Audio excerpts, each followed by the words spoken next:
পথে। পরাজয় বা পিছু হটা এসব শব্দ আমার অভিধানে নেই। ব্যর্থতা, ভুল করার সংজ্ঞা আমি জানি না। আমার হৃদয়ে দুর্বলতার কোনো স্থান নেই। আমি কে? আমি একজন গর্বিত সৈনিক। আমার সাথে আমার সহযোদ্ধারা আছে। ঘাম, রক্ত আর অশ্রু বিসর্জন দিয়ে জীবন বাজি রেখে তারা আমার পাশে থাকবে। আমি কখনোই তাদের শত্রুর সামনে মাথা নিচু হতে দেব না। আমি হাসি মুখে যুদ্ধক্ষেত্রে ঝাঁপিয়ে পড়বো। যুদ্ধক্ষেত্রে আমার উপস্থিতি হবে আক্রমণাত্মক এবং হিংস্র।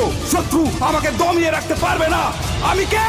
আমি একজন গর্বিত সৈনিক। আমি যুদ্ধক্ষেত্রে শুধু বিজয়ের অর্থ বুঝি। পরিস্থিতি যতই খারাপ হোক না কেন, আমার হাত পা গুলো দুর্বল হয়ে পড়লে আমার মানসিক শক্তি আমার শরীরকে এগিয়ে নিয়ে যাবে। কিন্তু আমি কখনোই আত্মসমর্পণ করব না। আমি সর্বদা আমার দেশের সম্মান, গৌরব এবং মর্যাদা সমুন্নত রাখবো। আমি কে?